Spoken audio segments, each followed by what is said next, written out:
RCN. Le son de la différence. Le rendez-vous conso sur RCN avec l'UFC Que Choisir. Et bienvenue dans ce nouveau rendez-vous conso avec vous, Odette de l'UFC Que Choisir. Bonjour Odette. Bonjour Thomas. Aujourd'hui, on va parler du réseau cuivre. Alors déjà, on va se poser la question, c'est quoi le réseau cuivre, pour bien comprendre? Alors, le réseau cuivre, c'est le réseau de télécommunications qui a été déployé en France par Orange, France Télécom à l'époque. Voilà. Les PTT, même encore les PTT avant, qui a permis d'apporter aux foyers et aux entreprises un accès au téléphone via une prise T. On avait à la maison une prise T où on branchait le téléphone et un accès à l'Internet haut débit. Donc la DSL était aussi sur le réseau cuivre. Cuivre, effectivement. Alors, pourquoi est-ce que ce réseau va fermer? Alors, ce réseau, il a après 50 ans de service, donc le réseau cuivre, il est vieillissant. Donc il y a des réparations fréquentes, ça permet plus toujours une qualité de connexion Internet suffisante pour les usages du quotidien, puisqu'on en utilise beaucoup plus. Et Orange, qui est propriétaire, a donc décidé sa fermeture. D'accord. Alors cette fermeture, elle concerne à la fois le téléphone et l'Internet ADSL, mais ça ne signifie pas la fin des services de téléphonie fixe et Internet qui seront principalement assurés donc, par la fibre optique, réseau plus moderne et plus performant.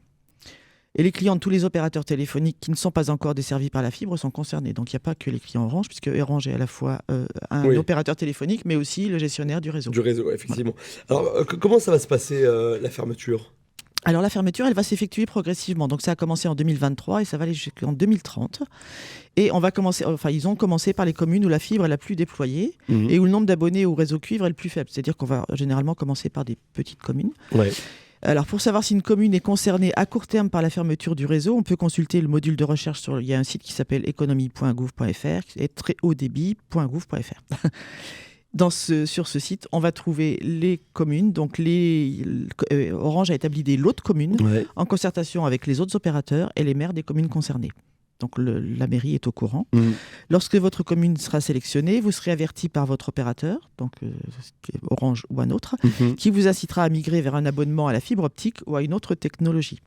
Et c'est là où effectivement on a quelquefois des démarchages un petit peu abusifs des opérateurs qui en profitent pour essayer pour vendre à des personnes qui n'ont même pas Internet une box avec la fibre optique, etc. et un abonnement à 50 €, alors que la personne n'avait qu'un téléphone fixe. Oui, voire même ils se disent tiens, c'est l'occasion de récupérer des clients qui étaient chez la concurrence. Aussi. C'est le moment. Tout à fait.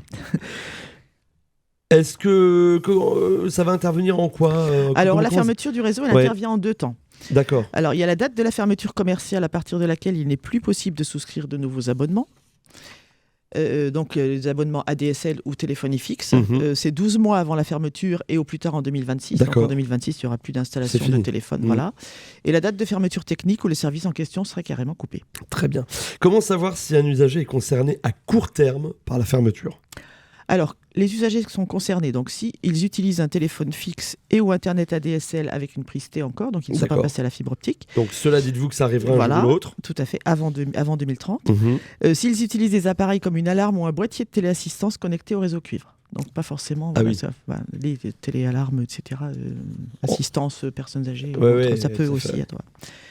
Enfin, ils ne sont pas concernés. Donc, s'ils ont souscrit un abonnement via la fibre optique, donc ils ont une box branchée sur un boîtier blanc et une facture qui mentionne fibre optique. Sur le contrat, c'est bien indiqué fibre optique. Donc là, on est bon. Voilà. Ou s'ils ont souscrit une autre technologie qui n'utilise pas le réseau cuivre, donc par exemple le câble coaxial, le satellite, la 4G, fixe ou boucle, la radio locale 8 max. Très bien. Que doit faire un usager lorsque la fermeture du cuivre est annoncée ? Alors, il va s'adresser à son opérateur téléphonique, il ne va pas s'adresser à Orange, donc son opérateur téléphonique. Il va lui demander quelles sont ses possibilités. Alors, est-ce qu'il est obligé de souscrire à un abonnement Internet ? Alors non, effectivement, il n'y a pas d'obligation de souscrire Internet. Il est possible de ne souscrire qu'à un abonnement de téléphonie fixe par la fibre optique. D'accord. La fibre optique, est-ce que ça coûte... la fibre optique, est-ce que c'est plus cher que l'ADSL ? C'est le sens de ma question. Alors, ça dépend de l'abonnement choisi, parce qu'il y a effectivement diverses possibilités dans les contrats télécom. Si la fibre est en général plus chère, par contre, il y a des débits bien supérieurs, ce qui permet une connexion de meilleure qualité. Alors que tout le monde n'en a pas forcément besoin. Mais quand on a besoin de... Donc on peut réduire la force du débit et avoir un abonnement moins cher. Oui. Et pour les bénéficiaires de minima sociaux, donc il faut savoir qu'Orange est le seul opérateur à fournir une offre d'accès à Internet à tarif social, donc qui est à 15,99 € par mois, qui est appelée offre coup de pouce. Si des travaux sont nécessaires... Alors, si les travaux sont nécessaires pour l'installation, pour supprimer, pour le Retirer technicien le T et mettre la fibre, ouais. Le technicien de l'opérateur indique lors de sa visite de raccordement, il dit voilà, il y a tels travaux qui doivent être faits. Si les travaux sont importants, ils sont à la charge du client. D'accord.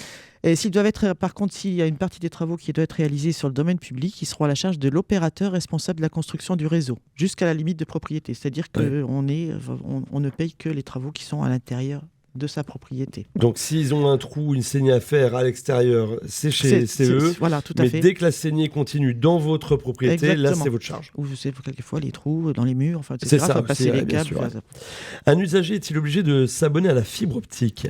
Alors non, il n'est pas obligé de s'abonner à la fibre optique. Il peut choisir d'autres technologies. Dont on qu'on avait parlait vu tout à plus l'heure, haut. ouais. Tout à fait. En tant que locataire, comment faire raccorder son logement à la fibre optique ? C'est une grande question, ça.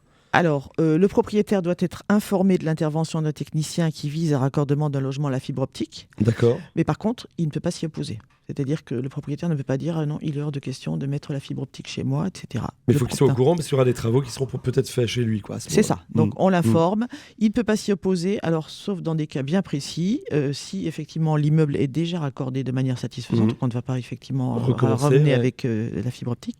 Et si l'installation doit être réalisée très prochainement, c'est-à-dire c'est une question de semaine, on ne va pas effectivement faire des travaux alors qu'il y en aura d'autres et faire des trous supplémentaires. Je comprends.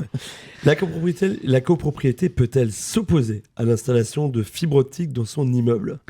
Alors, l'installation doit être mise à l'ordre du jour de l'AG des copropriétaires, dans certains cas, si un opérateur propose d'installer la fibre dans l'immeuble. Donc, il y a un opérateur qui va s'adresser à la copropriété, il va dire, voilà, je propose d'installer la fibre. Dans ce cas, la copropriété est libre de la refuser. Il y a un délai de 12 mois après la demande, il peut dire non.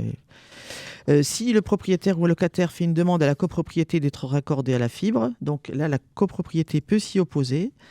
Si la fibre est déjà installée dans l'immeuble, donc on en refait pas. Voilà.